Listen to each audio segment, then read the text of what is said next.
on the ball. That may sound very easy, but it's really one of the most difficult things that you have to do. Keep on your toes. Remember that tennis is, or should be, a graceful game. And you can't be graceful if you're firmly planted on the ground with no sense of poise or anticipation. Let yourself go when you play tennis. Put your whole body into it, into your drives and into your volleys. And you will find that the extra trouble you take will give you just that little something that others haven't got. It's the same in every game. Poise and balance are more important than all the rules put together. It's the smooth, swinging ease of the body movements that distinguishes the world champions from the mere crack players. And in lawn tennis, it's the same too. Dorothy Round typifies the player who does everything with the least possible exertion. Look at this for contrast. Here she's demonstrating the wrong way to volley. Look how stiff she is, just like a figure in a marionette show. It's humanly impossible to make a good volley this way.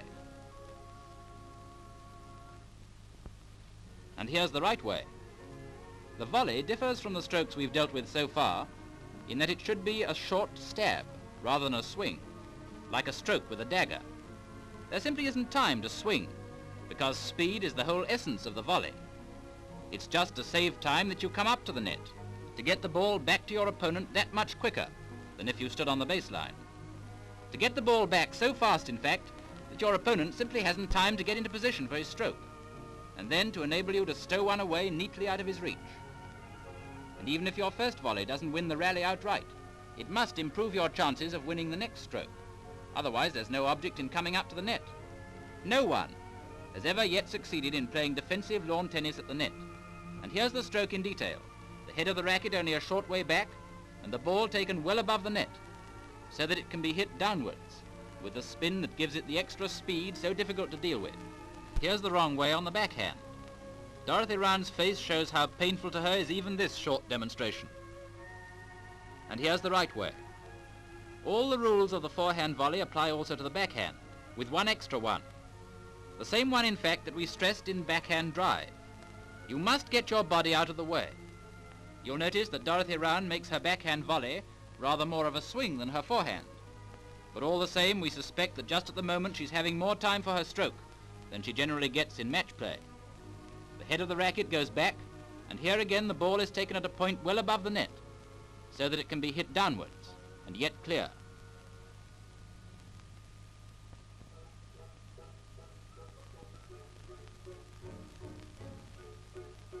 Here comes rather a high one. Watch how the racket curls over the ball to give it the top spin. And now watch Dorothy Round at speed. And when we say speed, we mean speed with a capital S.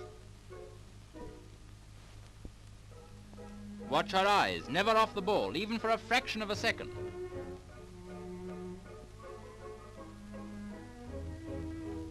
Watch the perfect poise and balance of her body.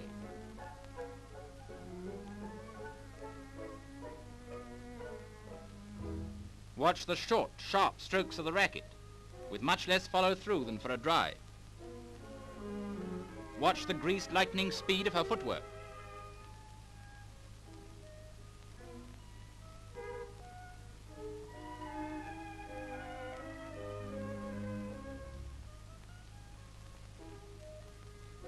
Watch the combination of all these points, and then pity the player who comes up against Dorothy Round when she's in smashing mood.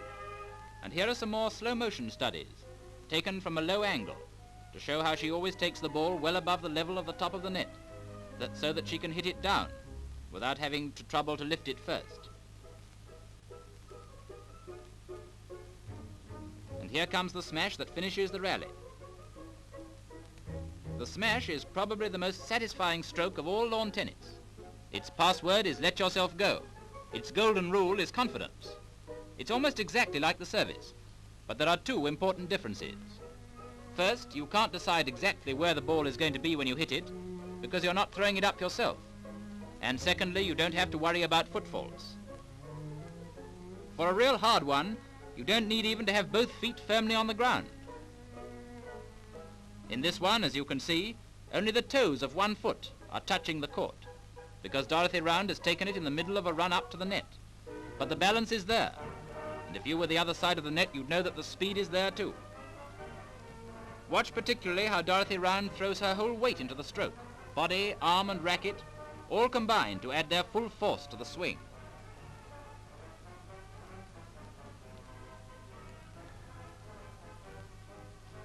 It's the grandest stroke in the game. And here's perhaps the most difficult, the half volley. Some people have called it the stroke of despair, but it isn't really as bad as that.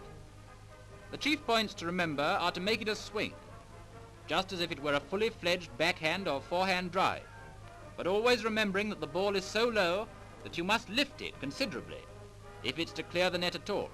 But above all, make it a swing.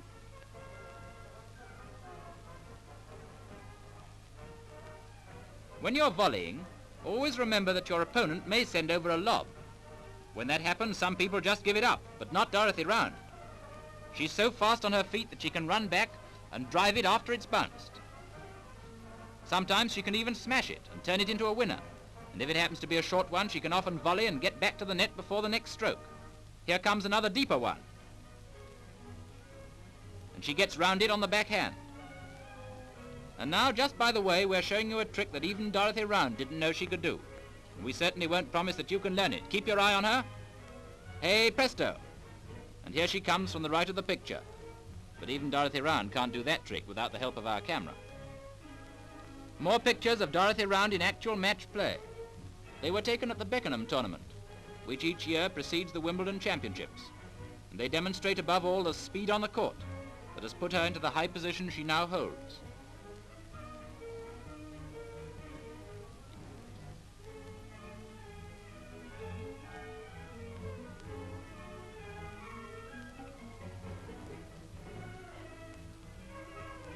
Dorothy Round's opponent on this occasion is another star, Kay Stammers, who, as you probably know, is left-handed, always a difficult player to deal with. So when right hand meets left, it's a tough struggle.